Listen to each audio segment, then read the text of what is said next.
In episode 8, James and I started by discussing the years of experience conversation and what that actually means. We then got into all things compensation, starting with pay transparency laws and then going deep into pay philosophy. We hope that all this info really helps you get the right salary for your next opportunity. Enjoy. The job market has changed since the pandemic, and so have the rules. What worked 3 years ago no longer works. There's so much more noise out there and so much contradictory advice. We're here to help you cut past the noise and decode the new rules. And to guide you to your next opportunity. We're going to give you our shared expertise and help you figure out how to make the most of this post-pandemic talent market. So join us on this journey if you're open to work. Hey James. Hello, hello, hello. We're back. Episode 8. No way, really? Yeah, we're almost through the first series. We're so productive. We are doing this across 2 different time zones, in fairness. Yeah, and we would love to be able to do this in person. I think that's the goal, is to see the real live energy of having James and Matt in the same room at the same time. LinkedIn, if you're listening and you want to write us a check. Or anyone else. About where. Yeah. How are you finding it so far? How does Fame and Stardom post Open to Work pod being streamed all the way around the world?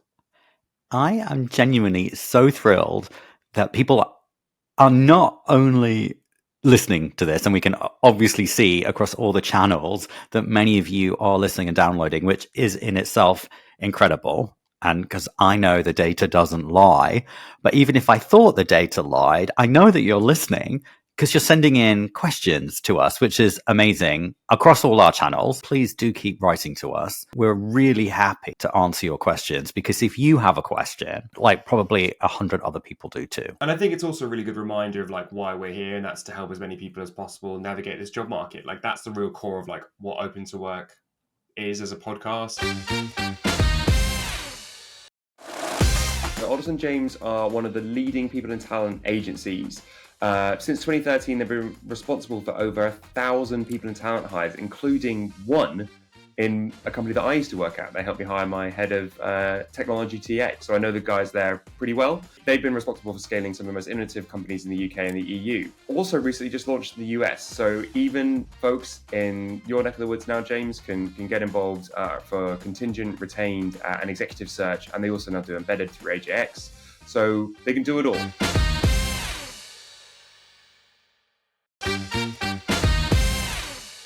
So with that, we've got some questions. So this is from Hannah. Thank you very much for writing in, Hannah.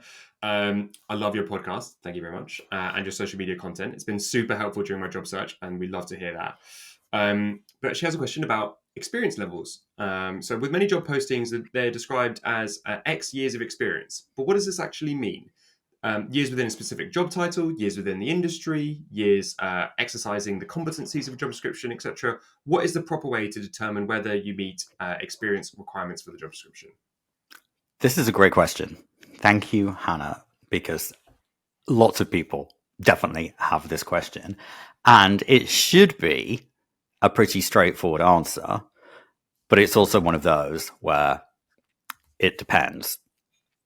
And the straightforward answer is years of experience, technically, legally, and I'm speaking for the United States here, legally means full-time years of experience post-graduation. So if you graduated in 2001 and you joined the workforce in 2001 and it is now 2010, you would have 9 years of experience. Yes, they want 5 years of experience, but they want that 5 years of experience to have been spent in a comparable role, in a comparable sized organization, and often within a specific vertical or a specific competitive set. So when it says 5 years experience for a product manager role, and the role is at Apple, they probably want you to have spent those 5 years at Amazon or at Meta. Like if you spent 5 years at a significantly smaller company, it's probably not going to count. especially in this job market, they're really saying you need to have done a similar role within a similar company that solves similar problems to ours. And there's not it's a shame because I think there's not a lot of flexibility, and it does build homogenous like workforces, etc. But realistically, employers are looking for same industry, same job, almost across the board, and it does make it challenging if you're looking to do a career pivot in this market. It's probably the hardest career pivot market we'll ever see, or we have ever seen. So I feel for you if that's kind of a journey that you're going through. What I would say is as a recruiter is that I hate this language. It's one of my biggest pet peeves when hiring managers or whatever just say that they want years of experience. Because I worked in startups, right, and I've accelerated through my career as a result of being exposed to many, many different weird, like lots of different scenarios in a very short period of time as a result of working in a business that's gone from 100 to over 1,000. And you've done the same at Net-a-Porter. And the reality is the equality of that experience and the volumes of challenges that you've seen and had to overcome are completely different to someone who's just gone through the career ladder in a massive company. And as a result, you have the skills and capabilities to do lots of these roles, but you might have acquired it in only 2 or 3 years. And so when I guide hiring leaders through these sorts of reflections, I'm saying, what is the track record of experience? What do you need to have seen them delivered before in order for them to be the right person? Not how many years of experience of content marketing they've done. If they've done 5 years of content marketing at a company that's not very good at content marketing, then or has been established and been rinse repeating for the last 10 years, and that's much less interesting than someone who's built it from scratch and had a huge impact on the business that they've done it in and created a whole new strategy for content marketing, right? Like, there are nuances, especially in the startup world, where I like to see that, where I think years of experience is irrelevant.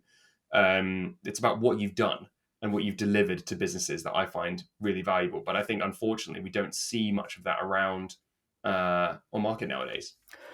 You're absolutely right. And I think that's why those of us in the talent space are so excited about this increasing pivot to skills-based hiring rather than just relying on pedigree. Relying on pedigree is both legacy, but also, crucially, not a very good predictor of future performance. Just because somebody went to Harvard and worked at McKinsey does not necessarily mean that they'll thrive at Apple. However, that's what we've always relied on. And also, even if you make a bad hire, no one's going to get fired for hiring somebody that graduated Harvard and worked at McKinsey. And that's how it ends up becoming this self-fulfilling thing that is not super helpful. The issue with pivoting to fully skills-based hiring is, how do we assess any of that? There's no universal benchmark or credentialing for all of the new skills that we need in the workforce. So everybody wants the pivot to happen, but no one can quite figure out how to make that pivot to happen. And we're in this really interesting middle ground. And yes, unfortunately, we're still relying on these archaic indicators of whether someone is qualified or not. And to your excellent point, just because someone's done something for 5 years in a place doesn't mean they're necessarily any good at it if that place isn't very good at it. But that's the best indicator we have right now. And so what's your ultimate advice here for Hannah? Let's say that she's in the US. You're speaking to people who are in the US. What's your advice for this question ultimately? You should definitely apply for jobs where you meet all of the minimum criteria in the United States. It can also be worthwhile to apply for jobs where you don't, but on the understanding that it might be a flat no, or more likely you just won't hear anything at all. And only you can make that decision. Like, what is your resilience level? What are your reserves? But I encourage folks to apply for jobs where they meet 100% of the qualifying criteria. But, sometimes it's okay to shoot your shot, but on the understanding that it might not go anywhere. James, tell us about our American sponsor. Many of the legacy ATS products don't use AI in any meaningful way, which is what is so innovative about Mojo Hire.ai. It is an overlay that you can add to your existing ATS that helps you better discover candidates that are already there and reduces discovery time by up to 90%. Their comparative AI tool is a real game changer, and you can learn more at mojohire.ai. Let's move on to like our major like topic for today, which is salary and having that kind of salary conversation as an applicant. Because I think that it's, and now you're no longer an applicant, now you're definitely a candidate, and hopefully we kind of, there's loads of you out there who will be going through this latter stages and hopefully towards an offer. You said something really interesting in a recent episode, which almost all conversations break down around pay and rations, which I thought is a really nice starting point for and framing for this episode. Because when we are first meeting with recruiters, and when I get lots of questions like, when do we place the salary conversation in the world of, or in the journey of our application as a recruiter? And we'll get into like what a salary is and its component part in a second, but like even just like an absolute basic point, where do you have that first salary conversation, and why is it important to have it at that point? There's so much conflicting advice around this. So I think it's really helpful that we, speak from the perspective of recruiters that have this conversation every day, and also explain why internal recruiters, in their first conversation with you as a candidate, when they're qualifying you for the job, are going to ask you, what are your salary expectations going forward? They likely will not ask you, what are you making right now? In many states now, that's unlawful to ask that question. Yeah, so in the States, that's definitely true. But in the UK and in Australia, it's not. You can still ask someone what they're currently making. Oh, totally. Yeah, it's just a United States thing, and specific states. But it's increasingly becoming best practice not to ask what someone's making, but rather to ask what their expectations are going forward. And this is a good thing. The reason that it's becoming law at the state level is the unintended consequence of basing a new job offer on a previous salary is that it can help to perpetuate existing inequity. There is, in the United States, a significant gender pay gap and an even more significant pay gap based on folks' ethnicity. And if you're a woman and a person of color, then you have the biggest pay gap of all. And so the more progressive states have banned companies asking what previous salaries are, because you should be paying, the theory is that you should be paying the market salary for the job, not basing your offer on what somebody made before. Because if someone was under market before, then by basing your offer on that, you're perpetuating inequity, which is obviously not a good thing. So broadly speaking, we've moved to a world where, in the United States at least, where you will be asked what your expectations are, not what you're making. And therefore, as a candidate, you should feel really confident in sharing with the recruiter what your expectations are. And at that point, the recruiter will tell you whether this role is going to be in line with your expectations or not. And it's really important to have that conversation at the very beginning, because you need to know whether this is going to be a worthwhile investment of your time pursuing this opportunity. And what you should not do is, if you want to make 150 and the recruiter says, our maximum for this is likely going to be, we're targeting this in the 120 to 140 range. If you choose to proceed on that basis, you have to assume it's going to be in the 120 to 140 range.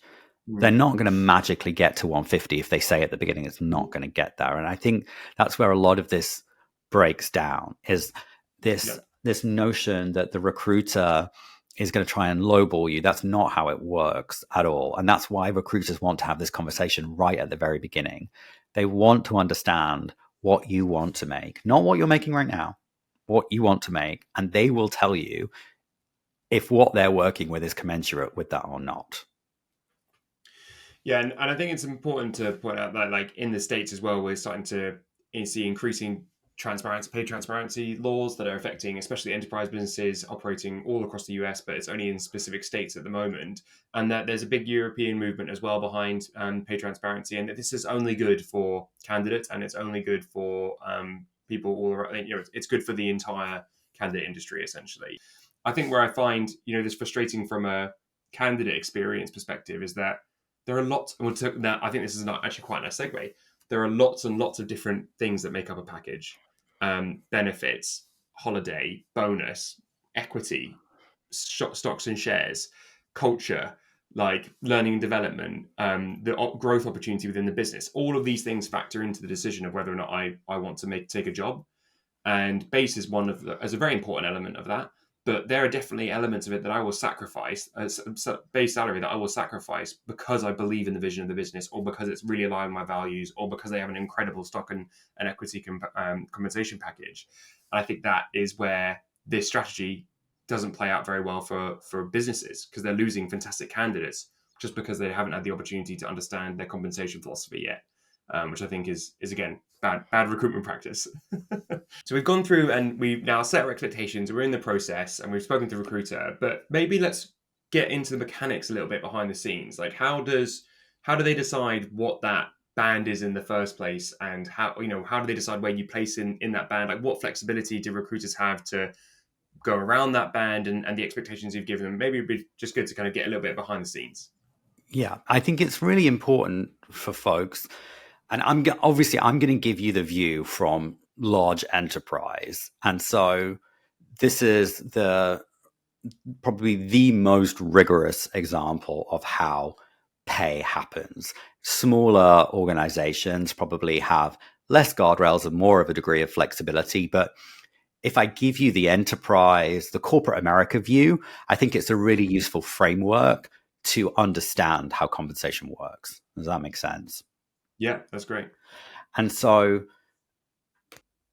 the first thing to understand about compensation is that all organizations have an underlying or overarching pay philosophy. And really what that means is the foundation on which they decide to compete in the market for talent. And so one of the Fortune 500 companies that I worked for, the pay philosophy was to pay market median. And another of the Fortune 500 companies I worked for, their pay philosophy was to pay in the upper quartile.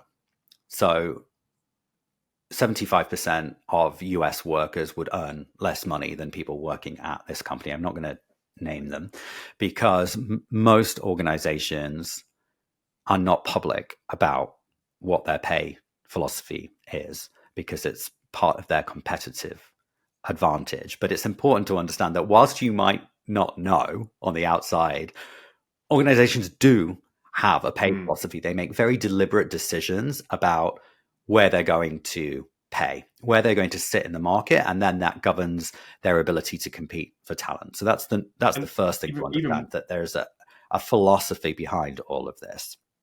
And that philosophy is approved at the board level. Like, there is certainly will be a compensation committee that will have to approve these decisions across the entire business. Yes. For most organizations, the number one line item, the number one cost is headcount. And so of all the numbers that people look at, the amount that is spent on labor is one of the most closely watched. Yes, up to board level that these decisions are made. So at the highest level, there is the compensation philosophy. And then there is the pay architecture. Modern compensation framework is split across 16 pay bands, with the CEO in pay band number 1 and entry-level employees at pay band 16. and the pay bands run horizontally across the organization. So wherever you work in the organization, you will be in a pay band. Then, to make it even more complex, running vertically across the pay bands are job families. So if you are a pay band 16 in HR, you will have one band of pay. And if you are a pay band 16 in marketing, you will have a different band of pay. The pay bands that run horizontally are there to codify your level within the organization. And then sitting on top of that, the job families are there to allow a degree of flexibility for the market differences within job specialisms. So, what an entry-level HR person makes is different to what an entry-level IT person makes, for example. And then you also have the location, the geography weighting. I was going to get to that. So Then on top of that, you've got the location qualifier. And again, of the 2 Fortune 500 companies that I've worked for in the United States, one of them had then 3 nationwide pay bands, and one of them had 5. And so, and that's all to do with the cost of living of cities. And so they can be very complex, i.e., five different qualifiers. So if you live in San Francisco, you get slightly higher pay than someone lives in Wisconsin, because they base it on a cost of living price index from each of those cities. The same way that I worked for a global business, and in London we pay less, would you believe it, than in San Francisco, and we're a cheaper place to hire than in San Francisco for almost all roles. But the idea that you could exceed or move outside of those guardrails would have to be approved literally by their board.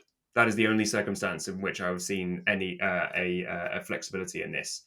And it gets even more complicated than that. So there is a lot of rigor and structure in the enterprise-wide pay architecture.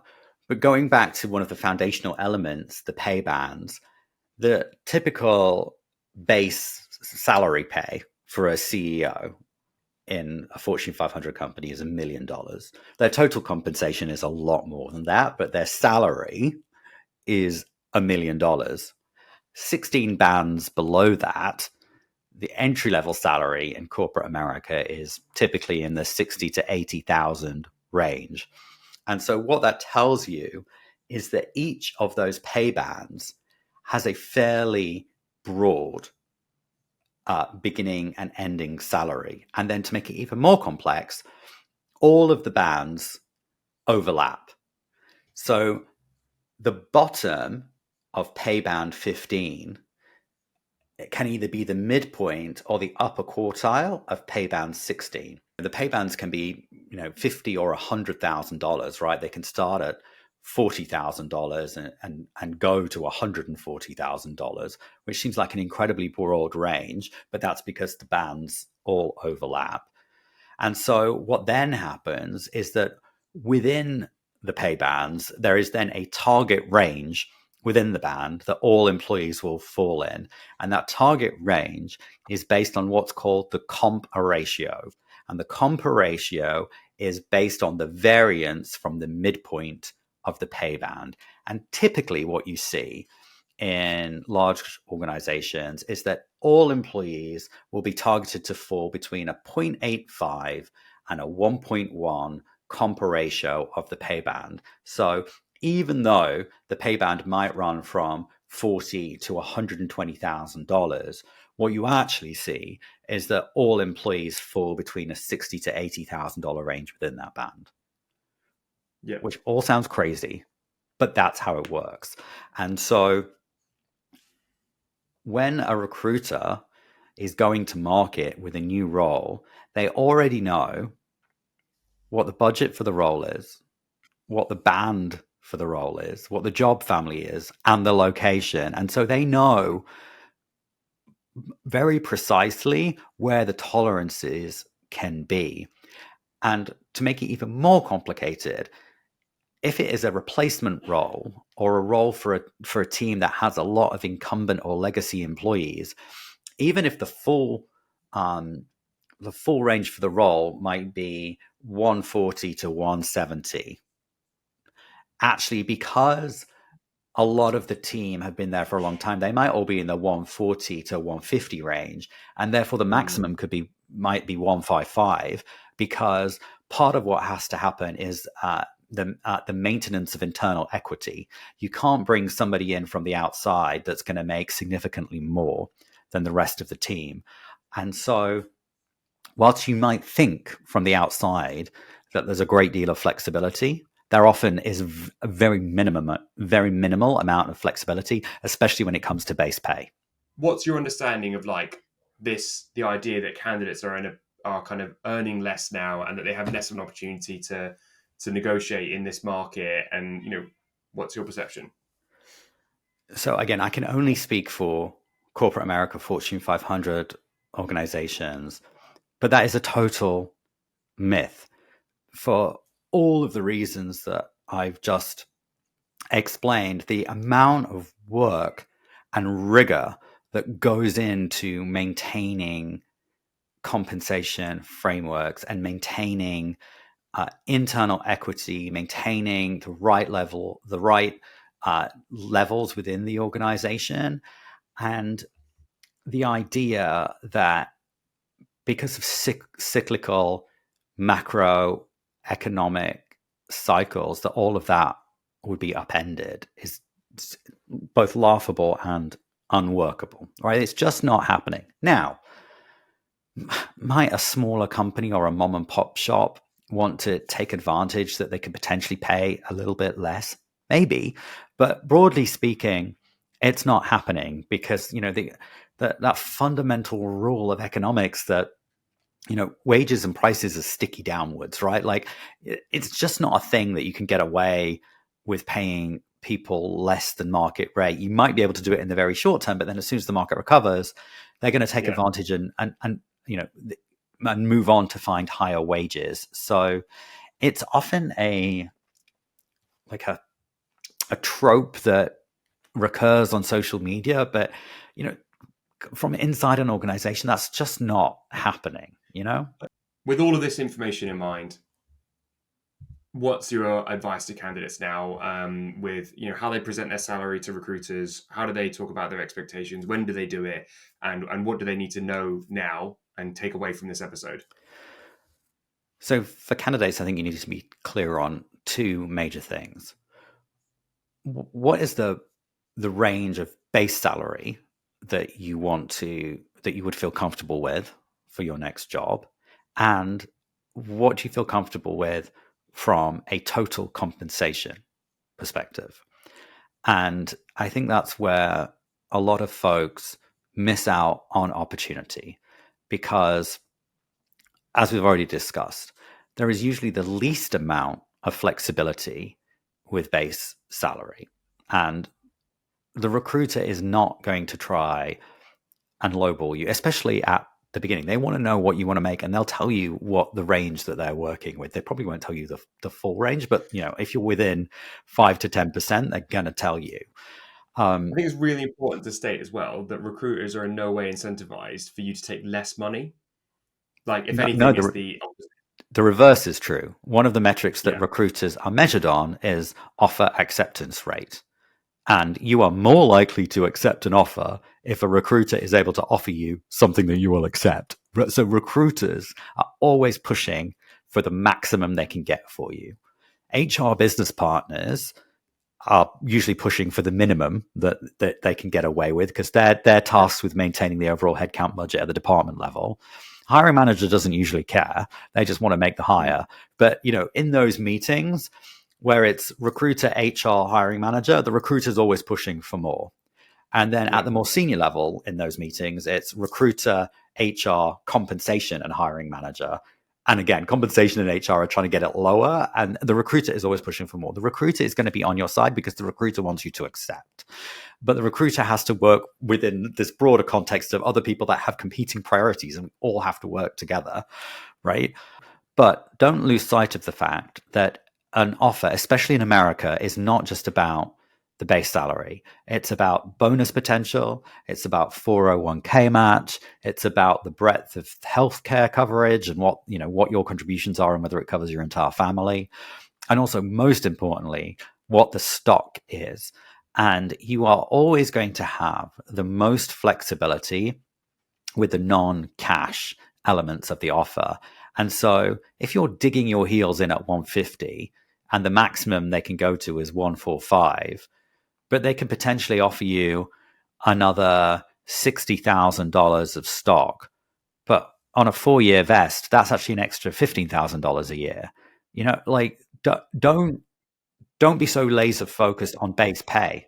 Yeah, in the next episode we'll talk about negotiation, but your point here is don't focus on that, on just the base pay. Look at the entire package, including the company and etc., and take all of that into account when you make a decision around pay and rations. So I think we'll leave it there. We've got another episode coming up around negotiations, and we'll talk more about salary. And keep your questions coming in. We're here to kind of help you navigate this job market, including kind of the latter process stages of that job search. The pay and negotiation kind of conversation. So if you have any questions about that, write in. It's opentoworkpod@gmail.com, and please like and subscribe and share the podcast. We're here to help as many people as possible, and so when you share and you support us, that means that we can continue to fulfill that mission. So thank you for your support so far, and please keep sharing. And James, where can we find you in the meantime? You can find me every single day on LinkedIn. You can find me every Wednesday on Forbes, and you can occasionally find us both on TikTok, though we're not really sure what we think about that platform, are we? And you can find us also on TikTok as well, at the Open to Work Pod TikTok channel, and YouTube as well, of course, at Open to Work Pod. So we're everywhere. You can't get everywhere away from us. Yeah. But thanks so much, everyone, and really good to chat to you today, James, and look forward to our next one.